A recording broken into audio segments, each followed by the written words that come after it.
Okay, I'm Cassandra, and this is Kaylee and Parth. And our final project is a prosthetic hand that's controlled using your forearm. Yeah. So, Careful. There are multiple flex sensors on this cuff. So the way that it works is you have one cuff that just goes over your forearm. You place the flex sensors where you think the best motion, you'll get the best motion. And these are motions resulting from tendons moving in your arm depending on which finger you move. And also motions from muscle flexure for like the larger movements. Once you've decided that, then you kind of secure them down with further bands. We've connected them using coaxial cable to a mux, which samples, it rotates through which flex sensor it's sampling, and then that information is fed into the pick. And within the software side, we have a calibration mode that can be accessed using this button.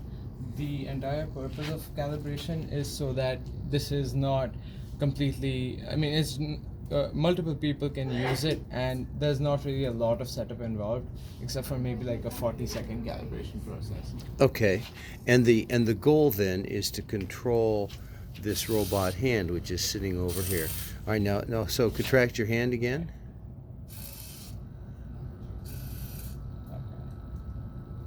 So we obviously ran into some limitations while making the whole thing work. Right now, you can definitely get open and close hands almost 100% of the time. When it comes to finger differentiation, we've had a little bit of issues because of how unreliable the sensor placement is. Because as you can see, this is on a flexible sock with not the best and most reliable positioning. So you're sliding stuff around when you set it up, and you have to redo the learning every time and recalibrate, so there's a lot of setup. And honestly, every time with this too, every time you move your hand, there's so much stuff attached to it that it has the potential to shift things as well. Sure, but the opening and closing is clearly working. We have in the past gotten the index, the two middle, and then also the pinky and the thumb with reasonable accuracy. So it's kind of a hit or miss depending on your success in taping everything down at the moment. So there might be another video to follow this one, which has some other examples. Okay. And then I guess another thing that's worth noting is right now the way that it decides like what to do with calibration is it takes 5 trials of you going through each of the movements, and then it tries to minimize the error using different weights for each movement of those 5 trials. So it finds an average of what it got from each of the sensors for each of the movements, and then using different weights depending on either matching it to the specific peaks that it got or how the peaks compare to each other. It'll optimize each movement and then compare it that way. So there's a little bit of trial and error involved.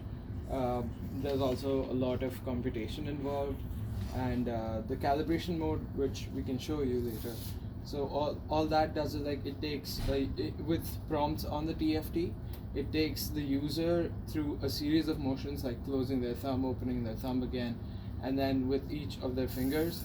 And once that is done, it kind of learns which might be the best prediction based on what you're moving. Okay.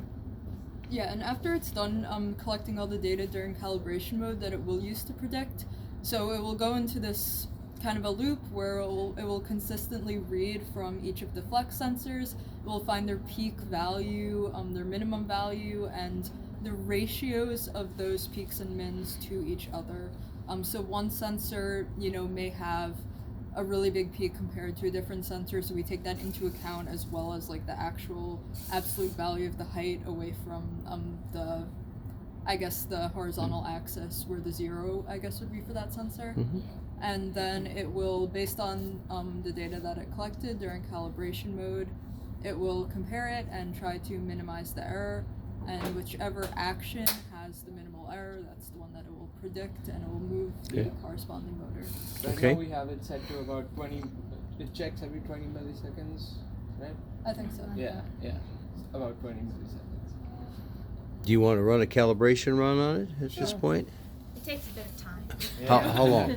It's a couple About, minutes, I think. yeah. Well, we're at 5 minutes right now, so maybe we You better. can maybe see like Okay. one You trial. can Okay, see, let's the try it. printouts and So, Yeah. stuff. so calibration mode takes the user through closing the thumb, opening it up again, closing the index, opening it up again. Same thing for the middle two fingers and the final pinky. And there's about 5 runs of the same thing. Okay, and the do nothing is also important because it will try to normalize Sure. some of the sensors. That's good. Okay. Yep. So that's it. That's our project for 4760. Okay. Thank you.